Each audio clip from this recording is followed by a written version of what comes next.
So as we approach Radstock, we'll start hitting a cluster of collieries that were known as the Witherington Collieries. It was later known as the Hewish Collieries as well. The first one being Huish Colliery.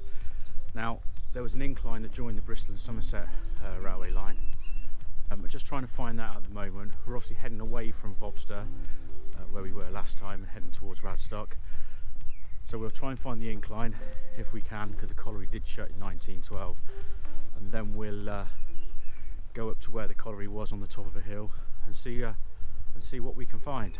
Okay, we've got to where the incline for Hewish Colliery came down and joined the Bristol and Somerset line, and there's still remnants of it.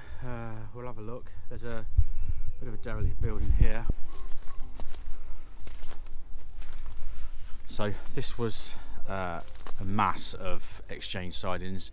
It served at least 3 collieries, which was Hewish, Witherington, Lower Witherington and Kilmerston.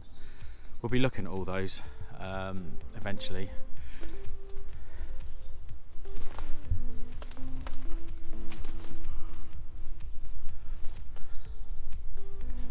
Straight ahead there is roughly where the incline came down from the colliery. All those trees right on the hill, that is where the slag heap was.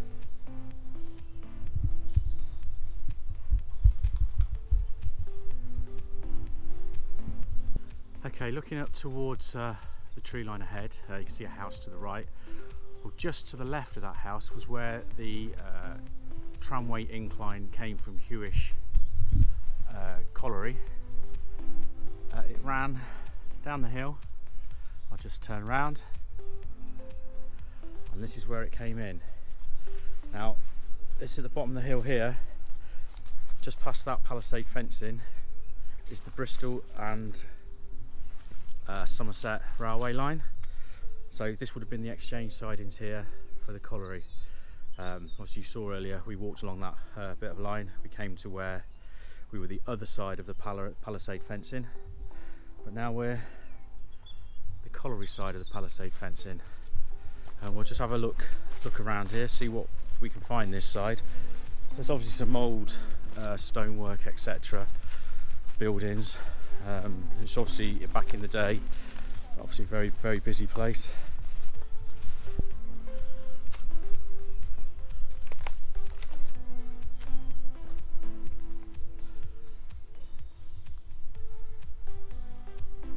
So yeah, there's still a lot of stonework left around here.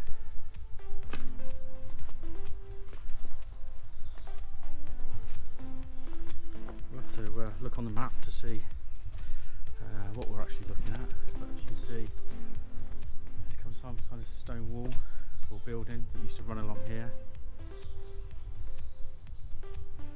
There's obviously the foundations of a building there. And is that possibly the outer wall of the building we're in? So as we walk along here, we'll walk back towards the colliery now, Huish Colliery. As you can see, there's still some rail here.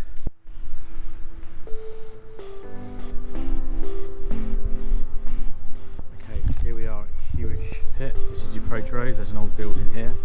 Now, Hewish Pit was a modest, not particularly successful pit, which formed part of the Witherington and later Hewish cluster. It employed roughly 70 to 100 men.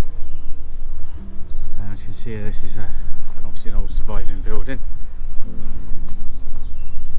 There are some other ruins around here. The actual pit was sunk in around 1820. First coal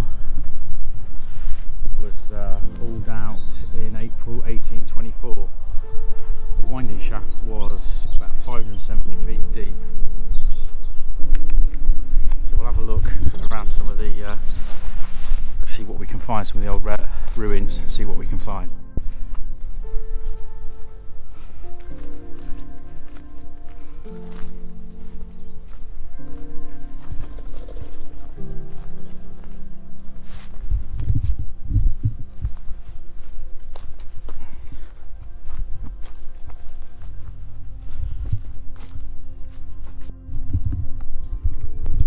So in this area here there was a few buildings. Now looking at an old map, this area here was roughly, I believe, where the pit shaft was.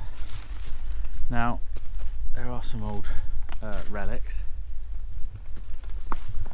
some old slate tiles even.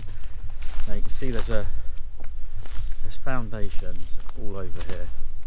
Obviously the buildings are long gone, but yeah, you can see where some of the buildings were. As you can see, all the foundations are still here. Who knows, this is all really that's left. Shame really, but obviously a lot of the stone was stolen and used for other buildings.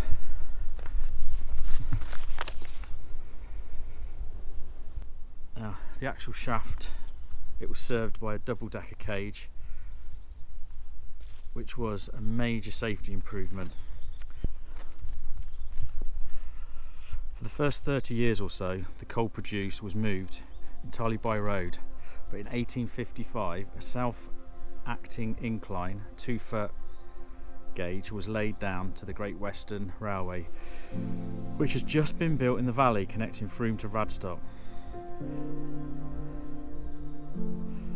Obviously you can see the remains of the small pit are surprisingly intact on the ground, with the manager's house, office and other buildings, as well as a batch of very evident other buildings are still evident.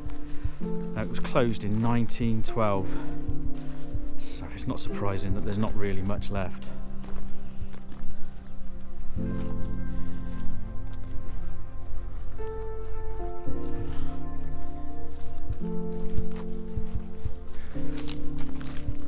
So yeah, that's obviously the boundary wall. This is obviously it looked like an L-shaped building. There's obviously buildings all here. We'll have a look on a map. That was must have been a building. Now all up there is the slag heap. Now I might be wrong about the pit shaft. Perhaps this wasn't the pit shaft, because there was a tramway that went from the pit shaft onto the spoil heap. Now I can see a building, the remnants of a building here. There's the foundations. How could this have been the pit shaft? Just here.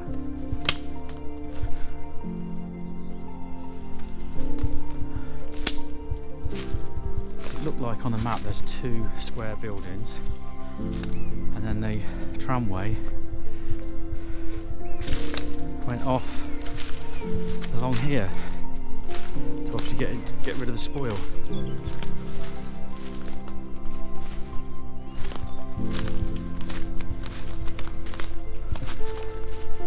Now the incline to the Great Western Railway, the obviously Bristol and Somerset railway line, or as it was then, Frome to Radstock, was roughly just around here. You can still see where it went down. Obviously we saw earlier where it joined the line. But it's beautiful round here. Some really nice cottages.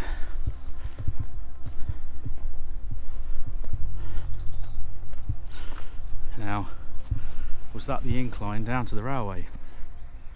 I believe it was. Panning across the grass area in front of the cottages, which could have been used as the manager's offices, the circular tuft of grass you see in the foreground is the original pit shaft. Okay, thanks for watching. Obviously subscribe and like. We'll be moving further towards Radstock in the next video. to cover a couple more collieries.